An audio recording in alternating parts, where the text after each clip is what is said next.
My name is Jibril Osman. The platform is called Studio One. I created it back in September after a trip.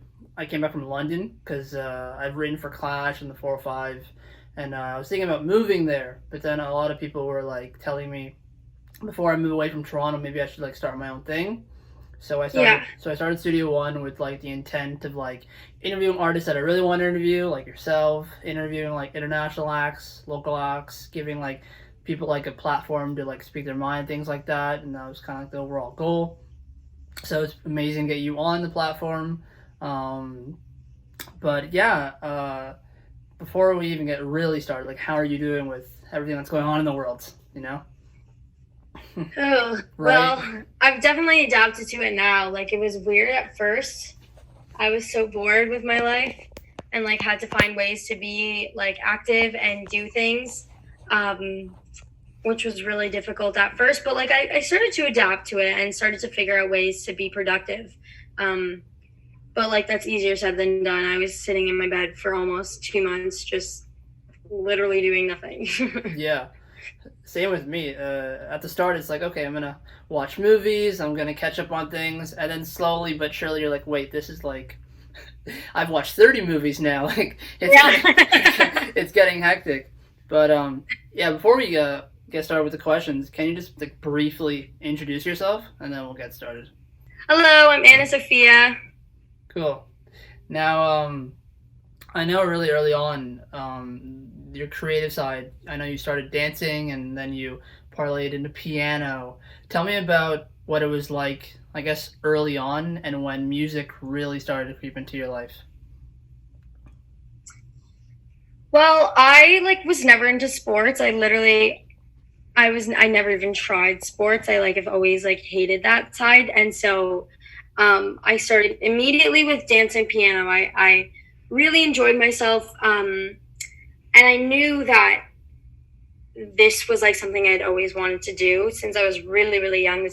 I'd always perform at my house. I would always like jump for opportunities to perform in my community, just because I loved it so much. And finally, I got the opportunity to do something like this. And it just like fulfilled my little childhood dream.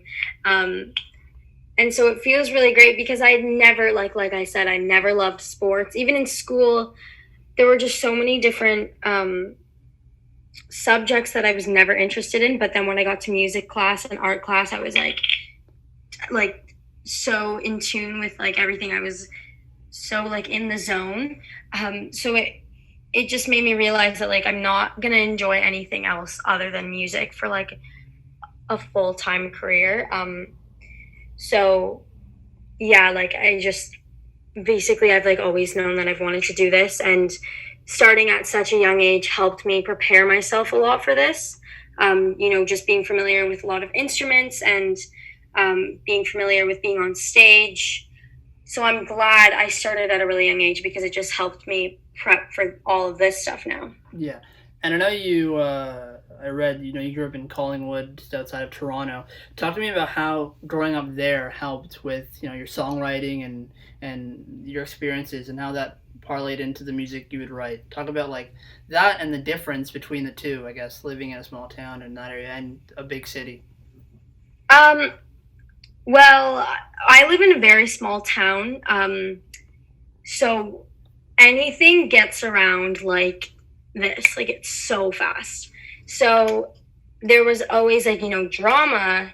It would be the whole town knew about it, and it was like this big thing because we live in such a small town. We all know each other. We all go to the same school, so everything got around. You couldn't hide anything, and I think that's kind of what helped me with my music writing was because there's my source like right there. Yeah. That's like all the drama. There's so many other people dealing with that, so why not give them a sense of my drama? And I think I really showed that with Broken Perfection. I wrote again even after Self-Aware Bitch. This new EP, Broken Perfection, literally just it describes so much like stupid high school drama that I went Yeah. through, and living in a small town that gets around fast and it becomes bigger than it really has to be. Yeah. And with music, there's so many different facets where it's, like how you said when you were younger, performing live and, instruments and things like that. For you, how important is, I guess, songwriting then?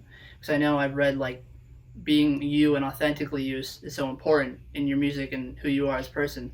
So when it comes to songwriting and writing about what you see, how important is that for you? And when did it become so important, I guess? Well, I think it became so important when I realized it was like almost like therapeutical. Like I was dealing with my problems through songwriting. So all my music is so authentic just because it really happened to me, and that's how I've dealt with it. So I think it's important to me just because, first of all, I want to make the music as best as I can. Like I want to put all my love and effort into it to make it as best as it can be. But second, it really helps me grow as a person and has helped me deal with different situations that otherwise I wouldn't know how to deal with. Yeah. And on that note too, when it comes to, let's say your first EP, you're going to school and you're writing about what you see. As an artist, I always like bring up kind of the similar question in that, do you see a vulnerability in, releasing records and putting it out into the world, especially at the fact that, it's so personal and it's about your life? How was it when you started releasing your first singles and the first EP and it was, your words were out there? How was that for the first time around? It was weird at first because I was always very quiet about things. I was never one to speak my mind much, only in front of certain people. So when it started to become in front of thousands and millions of people, it was like, oh my God, like now my words are everywhere. So this is a little bit freaky. I started to get used to it though, because then I was like, if I want to connect with my followers and connect with the people that listen to my music, I have to give them true words and I have to just be myself. And whether it's good or not, like whether I'm maybe talking shit about someone or like explaining my love for someone or whatnot, it has to be out there because that's how people can connect. And like I said before, so many people go through the same things. We just don't know it because we don't share that. So I wanted to give people like a source to share things that they may otherwise not be able to find a source to talk about that with or to relate to. So it was weird at first. I was not used to it, but I'm definitely used to people taking my words and using them to do something for themselves. Yeah. And going back to playing piano, I know Elton John's a big inspiration for you and the way he plays the piano and things like that. Talk about like the inspiration there, and also I know you're a fan of Queen too. So did you with their two movies that came out, Rocket Man and Bohemian Rhapsody, did you get like chance to how did you like those, and as well as how has the inspiration been with the piano?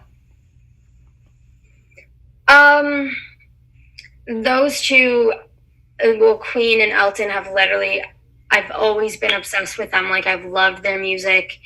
And then finally, I'd done some background research about them before, but seeing it visually in a movie was like totally different. It was such a cool experience just to realize the things that they've went through. And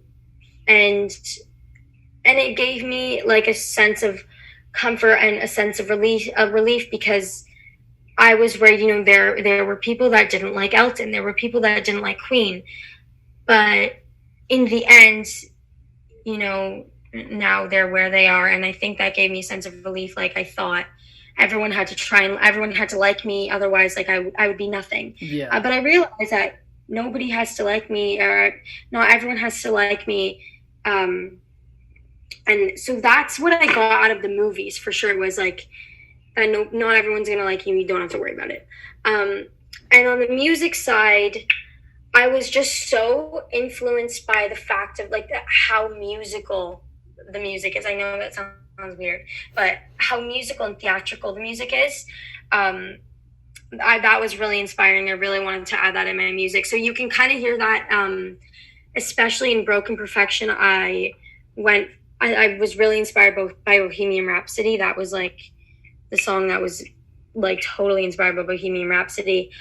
And then Elton came into play with Chill, just that like Benny and the Jets vibe. Yeah. So, and like the rest of my music too, especially Broken Perfection EP was really inspired by those two. For sure. And going on to this new EP too, from the first EP to this new one, what's like something you, I guess, learned for the first time and releasing, and how did you take that into this new EP, and what does this EP like mean to you? I know you've released it in tandem with the first EP, like really close together, but yeah, I know like definitely there's growth in between. So what's this second EP for you? To describe it from the first EP to the second, in my opinion, it was a sign of growth through just being comfortable with the people I'm surrounded by. I was very, like I said, I was never one to speak my feelings. Like I would never, like I'd always keep it to myself just because for some reason I was so embarrassed to say so many things and to explain my thoughts and feelings. So from the first EP going into the second, I feel like that's where I was starting to feel more comfortable with explaining different things. And that was just getting closer with the people I work with. I built better relationships with them from the first EP. So that obviously really helped because now I come to them as a friend, not music writers. It's like I come to them as, you know, okay, I'm here to gossip to you guys and we'll get a song out of it eventually.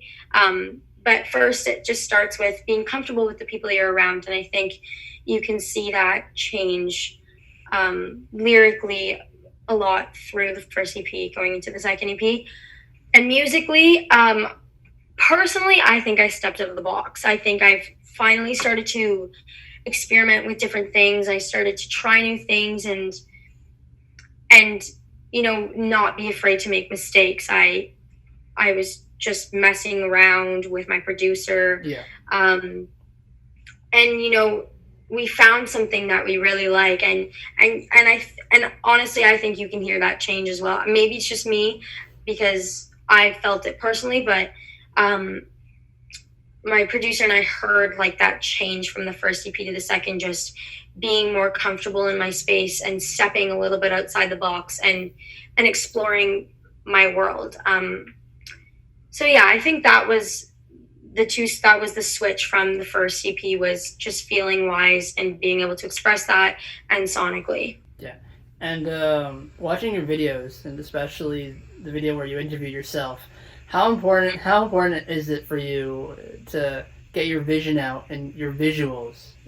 And how important are videos to you? Because it seems like, you know, you're putting a lot of effort into it. So how important is visuals to you? Visuals, it's like annoyingly important to me. Like, I am the biggest like nitpicker on my videos and my visuals and everything. I will come up with these crazy ideas like out of this world, and obviously they're not possible, and so I have to dial it down a bit. But it's like I'm so specific with things and I need everything to just like be how I envisioned it. Otherwise, like, I'm not happy with it. And I wish that wasn't the case because it kind of stresses me out at times. But it's worked to my advantage because I think the content that we're putting out is exactly what I want, and that just makes me feel so much happier, and it makes me feel proud of what I'm putting out. But yeah, I'm like the biggest nitpicker on my videos and all my visuals. It's like, it's annoying. And in this like new digital world we're kind of living in, especially, you know, doing these interviews over Zoom, really wish it was in person. But how have you been as a musician, as an artist, you know, making songs at home, writing songs, you know, working with people? How has that adjustment been for you? Well, we did Zoom sessions, which were really weird at first. And we still do them a lot.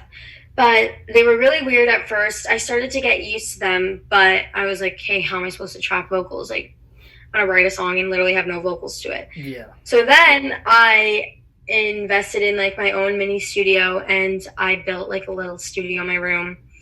And so I bought all this gear, and then I like go to my computer and I'm about to record. I'm like, wait, I don't know how to use any of this. And I was like, this is great. So it took me so long to figure it out, and I was so stressed out, and that was like one point that I was like just a mental breakdown, couldn't figure out how to track vocals. But eventually I got the hang of it, and now like thinking back, it's such a good thing to have, because there could be so many situations like this where I can't leave my house. How am I supposed to do my work? So having this now with like my mini studio at home, it's so much better, just because now I can work from literally anywhere. So at first, it was really hard to do music at home. I was not inspired by anything. I had nothing going on in my life, so what could I write about? Yeah. And then I started to kind of just jot down little notes about how I was feeling each day, or what was going on the internet that day, how it made me feel. And eventually, when I got the opportunity to start writing again, I had a chance to use all of those. So I started to create my own little process, which is weird, and it was hard to get used to, but now like I'm definitely used to it, because we're still not back to normal. We're still not really writing in studios, and we're still doing Zoom sessions at home. Yeah. So it was good to build a little process, an alternative process to my normal writing process. Yeah. And usually when I get like near the end of interviews, I'd always tell artists, how's the rest of the year looking? You got some concerts coming up, how's, you release an album, how's it going to feel to record it, play it live? But now with this new world that we're in, I changed that tone. And I know you're still very young into your career, but my question is, what's something you've learned, whether it's being part of the music industry, whether it's releasing records, whether it's growing a fan base, like all of these different things, what's something that you've learned in your career so far that has really helped you? I don't have to be perfect. I thought I did, just because I was so influenced by my phone and the social media. And so I always believed, okay, if I want to do this, I need to be perfect. I need to be like the best I can be. And obviously, yes, I strive for that. I strive to be the best I can be, but I'm never going to reach that perfect, because there's really no such thing as perfect. And I do describe that in Broken Perfection. That's the whole idea of Broken Perfection EP, is that there is no such thing as perfect. And that's what I've realized, that I don't have to be perfect, and that there is no such thing as perfect. And that's why I kind of went into Broken Perfection EP, was because I wanted to portray that musically and lyrically, was that there's no such thing as perfect. For sure. And one of my standout songs on the EP that I really like gravitated towards, and I know it has a special meaning to you either way. I feel like for some reason I always like get drawn into like piano ballads, because it just seems so real and like honest. Like, yeah. So for that record, like speak to me about that one, because for me, like, the EP is incredible. Not to take anything away from other records, but that one really talk about that one. That one is very personal to me. Yes, it was literally all about body image. I had always been struggling with body image my whole life. I've never like really felt comfortable in my body, and I was so nervous to talk about that before. And as I realized I've gained this platform, I was like, why not speak about it? Because I know so many other people are dealing with the same thing as me. Maybe we can relate, and maybe we can get through it together. And that's where I wrote Either Way. Someone I like care for dearly was struggling with the same thing. And they thought, they didn't look good in their body. They didn't like their hair. They just weren't picking at things about them. And so when I wrote this song, I think it just meant so much to me, because I realized I'm giving advice to someone else that I should be giving to myself.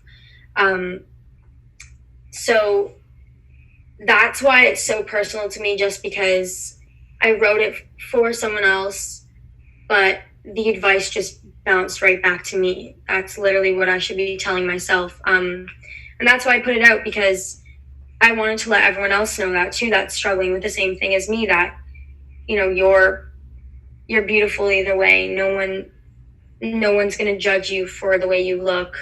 And if they do, they're not worth it.